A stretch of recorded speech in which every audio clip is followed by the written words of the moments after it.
Assalamualaikum warahmatullahi wabarakatuh. Selamat datang di perkuliahan testing dan implementasi sistem. Pertemuan kali ini kita akan membahas mengenai pengujian sistem bagian kedua. Adapun outline pada pertemuan kali ini mengenai pengertian pengujian beta, manfaat pengujian beta, proses pengujian beta, metode pengujian beta, dan keuntungan pengujian beta. Pengujian beta adalah peluang bagi pengguna sebenarnya untuk menggunakan produk di lingkungan produksi untuk mengungkap bug atau masalah sebelum dirilis umum. Pengujian beta adalah pengujian putaran terakhir sebelum produk dirilis ke khalayak luas. Tujuannya adalah untuk mengungkap bug atau masalah kegunaan dalam pengaturan terkontrol ini. Penguji beta adalah pengguna nyata dan melakukan pengujian di lingkungan produksi yang berjalan pada perangkat keras, jaringan, dan lain-lain. Yang sama dengan rilis final, ini juga berarti adalah kesempatan untuk menguji pertama untuk pengujian keamanan dan keandalan penuh karena pengujian tersebut tidak dapat dilakukan di lingkungan laboratorium atau tempat developer tersebut.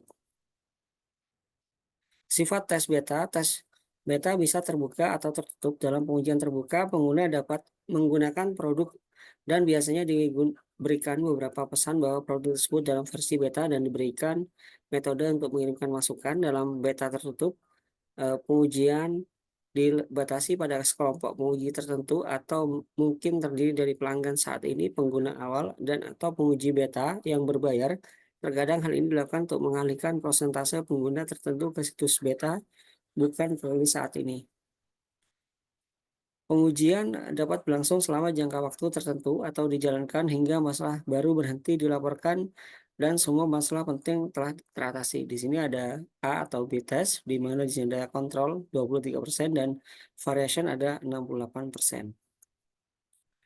Perbedaan tes beta dan tes alpha, perbedaan utama adalah pengujian alfa dan pengujian beta adalah pengguna yang melakukan pengujian-pengujian alfa biasanya dilakukan oleh karyawan internal di lingkungan lab atau internal, sedangkan pengguna sebenarnya di lingkungan produksi melakukan pengujian beta. Tujuan pengujian alfa adalah untuk mengetahui masalah sebelum produk tersebut dipublikasikan atau digunakan oleh publik. Pengujian bertujuan untuk memastikan bahwa pengguna nyata dapat menyelesaikan tugasnya, mengajak banyak pengguna berinteraksi dengan produk, dan menguji skalabilitas, kinerja, dan keandalan produk dalam skenario penggunaan dunia nyata. Tujuan tes beta, pengujian beta adalah kesempatan terbaik untuk menemukan bug dan masalah kegunaan sebelum suatu produk dirilis sepenuhnya. Meskipun pengujian internal dapat mengungkap banyak masalah, tidak ada yang benar-benar dapat mensimulasikan upaya pengguna sebenarnya untuk menyelesaikan tugas nyata. Selain itu, pengujian beta adalah kesempatan pertama untuk menguji perangkat lunak di lingkungan produksi aktual versus pengaturan laboratorium. Hal ini memastikan perangkat lunak dapat berfungsi di bawah beban kerja nyata dan kecepatan penyimpanan serta skalabilitas semuanya berfungsi sesuai dengan yang diharapkan. Selain menemukan masalah, pengujian beta adalah untuk memvalidasi hipotesis tentang bagaimana pengguna akan menggunakan fungsionalitas baru dan memastikan produk memenuhi persyaratan dan harapan. Meskipun pengujian beta biasanya bukan merupakan periode ketika fitur atau fungsi baru diperkenalkan, pengujian ini dapat menginformasikan pengikutan cepat yang diperlukan untuk memenuhi kebutuhan pengguna sepenuhnya.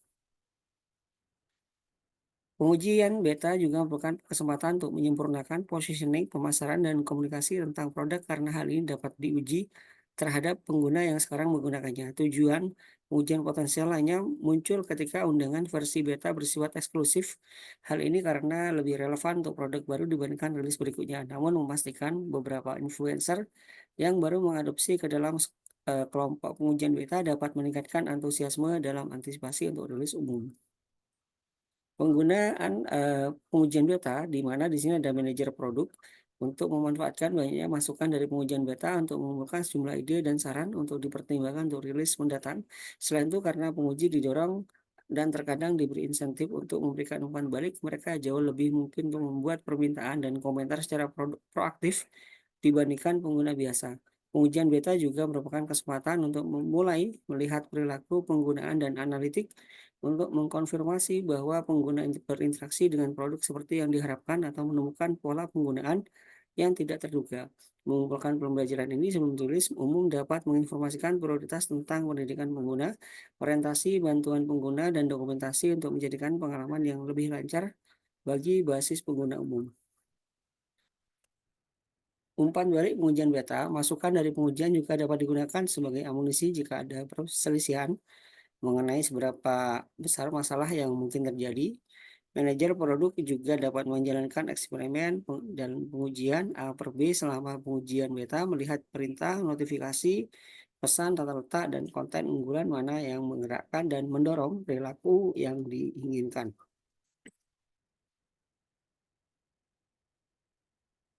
Melihat kinerja lingkungan produksi selama pengujian juga dapat berkontribusi pada beberapa agresif produk tersebut harus diluncurkan. Terakhir ini dapat memvalidasi bahwa seperti key performance indicator berkorelasi dengan perilaku yang diharapkan. Fitur pengujian beta di mana di sini ada pengujian beta digunakan dalam lingkungan nyata di situs pengguna. Pengujian beta membantu dalam memberikan posisi kualitas yang sebenarnya. Pengujian beta dilakukan oleh klien, pemangku kepentingan, dan pengguna akhir. Pengujian beta selalu dilakukan setelah pengujian alpha dan sebelum dirilis ke pasar.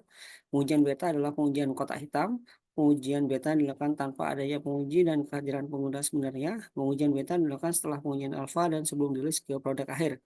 Pengujian beta umumnya dilakukan untuk menguji produk perangkat lunak seperti utilitas, sistem operasi, dan aplikasi, dan lain-lain. Versi pengujian beta di sini ada versi yang beta tertutup. Versi beta tertutup juga dikenal dengan beta pribadi, dirilis ke sekelompok pengguna yang dipilih dan diundang. Sedangkan ada versi beta terbuka juga dikenal dengan beta publik ya. Beta terbuka, setiap pengguna sebagai penguji dapat menilai versi beta untuk memberikan masukan dan ulasan yang relevan.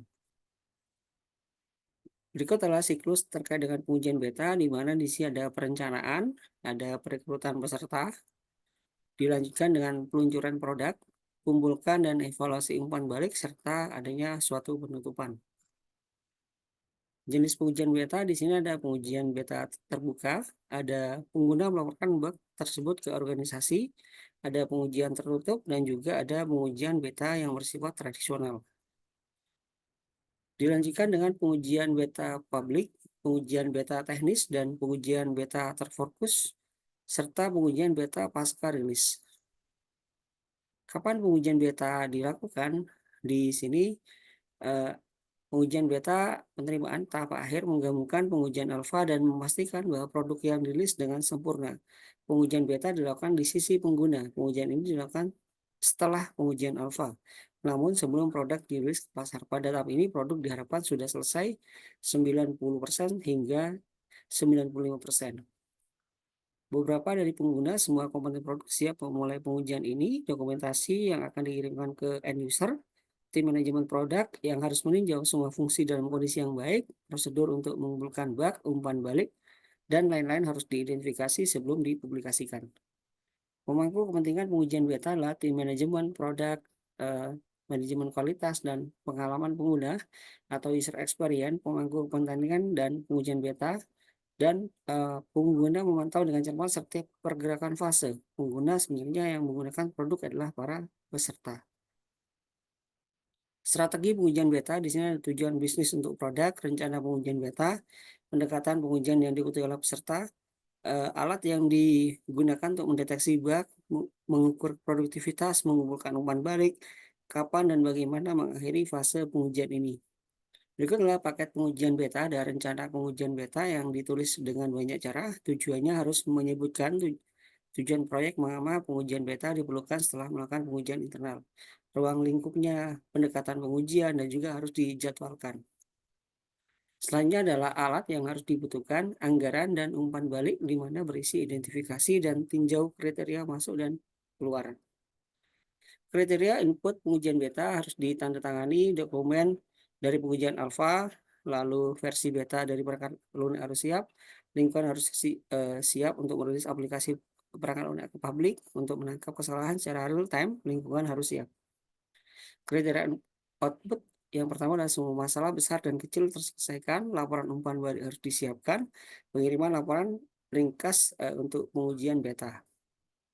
Keuntungan pengujian beta di sini adalah pengujian beta berfokus pada kepuasan pelanggan, membantu mengurangi resiko kegagalan produk melalui validasi pengguna. Pengujian beta membantu mendapatkan umpan balik langsung dari pengguna. Ini membantu mendeteksi bug dan masalah dalam sistem yang diabaikan dan tidak terdeteksi oleh penguji perangkat lunak. Pengujian beta membantu pengguna untuk menginstal, menguji, dan mengirim umpan balik mengenai perangkat lunak yang dikembangkan. Kelemahan pengujian beta adalah di sini tidak memiliki kendali atas proses pengujian. Pengujian dapat memakan waktu dan menunda peluncuran akhir produk. Pengujian beta tidak menguji fungsionalitas perangkat lunak secara mendalam, mengerjakan masukan dari pengguna yang tidak menggunakan perangkat lunak. Seperti itu. Kesimpulan pengujian beta sangat berharga bagi tim produk dan harus menjadi item daftar periksa untuk setiap rilis yang besar. Umpan balik yang dikumpulkan akan menyempurnakan rilis saat ini dan membantu mendorong prioritas untuk rilis mendatang serta memastikan peta jalan dan perencanaan responsif terhadap apa yang dipelajari dari pasar. Hal ini memerlukan kerja keras dan komitmen untuk mendukung lingkungan pengujian beta yang paralel dengan rilis produksi dan pada saat ini dan berikut serta mengelola penguji beta termasuk komunikasi dan pengumpulan serta analisis umpan balik. Mengingat karakteristik pengujian beta dapat disimpulkan bahwa pengujian beta mungkin diinginkan bagi organisasi. Pengujian beta memberikan umpan balik dari pengguna yang sebenarnya yang membantu meningkatkan kualitas perangkat lunak sebelum produk dirilis di pasar.